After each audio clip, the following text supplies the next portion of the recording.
एक जंगल में एक शेरू नाम का राजा रहता था। वह जंगल का राजा था और बड़ा बलशाली था। सारे जानवर उनके भय के कारण उसका गुणगान किया करते थे। उसी जंगल में एक बुद्धिमान बंदर रहता था। वो शेर से डरता नहीं था और व्यर्थ में उसका गुणगान नहीं करता था। शेर की यह बात बुरी लगती थी। झलकू, मेरे राज्य में सब ठीक हो रहा है, लेकिन एक चीज ठीक नहीं है। क्या ठीक नहीं है राजा साहब? तुम तो जानते हो न कि इस जंगल का राजा मैं हूं, साथ में बलशाली। सारे जीव जंतु मेरे गुणगान करते हैं और डरते भी हैं। जी मालिक। लेकिन इसी जंगल में एक बंदर है जो मेरा गुणगान और ना ही मेरी प्रशंसा करता है और न ही हमसे डरता है। वो अपने आप को समझता क्या है, पता नहीं। ऐसा करो, उसके पास जाकर कहो तुम्हें राजा साहब अपने दरबार में बुलाए हैं।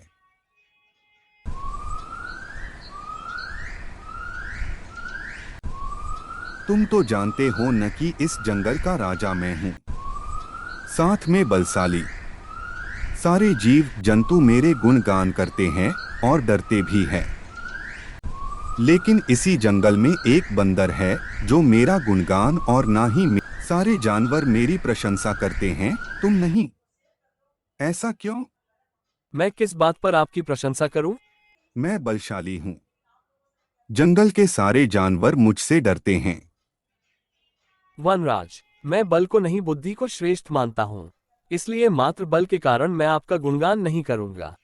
यह बात शेर को बुरी लगी और दोनों में विवाद हो गया। विवाद का विषय था, बुद्धि श्रेष्ठ है या बल। शेर की दृष्टि में बल श्रेष्ठ था, किंतु बंदर की दृष्टि में बुद्धि। दोनों के अपने अपने तर्क थे। अपने तर्क देकर वे एक दूसरे के सामने स्वयं को सही सिद्ध करने में लग गए। महाराज, बुद्धि ही श्रेष्ठ है। बुद्धि से संसार का हर कार्य संभव है, चाहे वो कितना ही कठिन क्यों न हो। बुद्धि से हर समस्या का निदान संभव है, चाहे वो कितनी ही विकट क्यों न हो। मैं बुद्धिमान हूं और अपनी बुद्धि का प्रयोग कर किसी भी मुसीबत से आसानी से निकल सकता हूं। कृपया ये बात मान लीजिए। बंदर का तर्क सुन शेरू भड़क गया।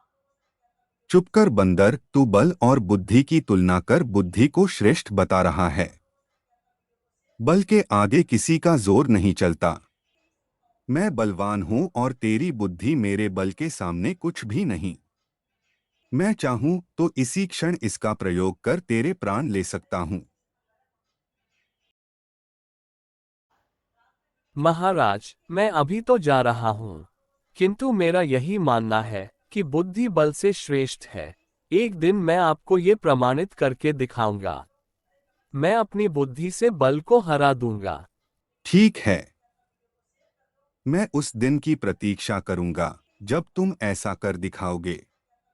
उस दिन मैं अवश्य तुम्हारी इस बात को स्वीकार करूंगा कि बुद्धि बल से श्रेष्ठ है। इस बात को कई दिन बीत गए। बंदर और शेर का आमना सामना भी नहीं हुआ। एक दिन शेर जंगल में शिकार कर अपनी गुफा की ओर लौट रहा था। अचानक वह पत्तों से ढके एक गड्ढे में जा गिरा। उसके पैर में चोट लग गई। किसी तरह वह गड्ढे से बाहर निकला तो पाया कि एक शिकारी उसके सामने बंदूक ताने खड़ा है। शेर घायल था। ऐसी अवस्था में वह शिकारी का सामना करने में असमर्थ था। तभी अचानक कहीं से शिकारी पर पत्थर बरसने लगे। शिकारी हड़बड़ा गया।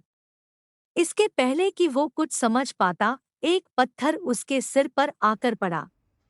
वह दर्द से तिलमिला उठा और अपने प्राण बचाने वहां से भाग गया।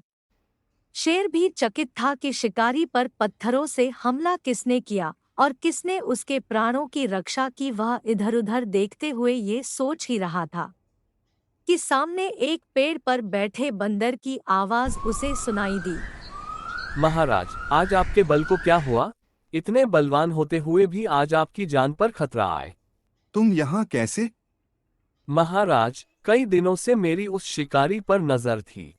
एक दिन मैंने उसे गड्ढा खोदते हुए देखा, तो समझ गया था कि वह आपका शिकार करने की फिराक में है। इसलिए मैंने थोड़ी बुद्धि लड़ाई और ढेर सारे पत्थर इस पेड़ पर एकत्रित कर लिए, ताकि आवश्यकता पड़ने पर इनका प्रयोग शिकारी के विरुद्ध कर सकूं।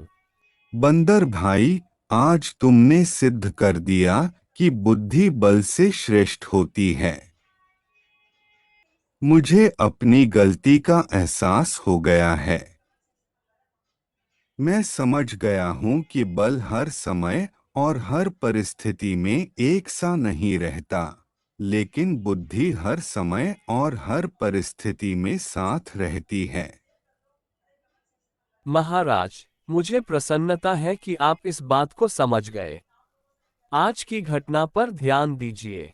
शिकारी आपसे बल में कम था, किंतु उसने अपनी बुद्धि से आप पर नियंत्रण पा लिया। उसी प्रकार मैं शिकारी से बल में कम था, किंतु बुद्धि का प्रयोग कर मैंने उसे डराकर भगा दिया। इसलिए कहते हैं कि बुद्धि बल से कहीं श्रेष्ठ है।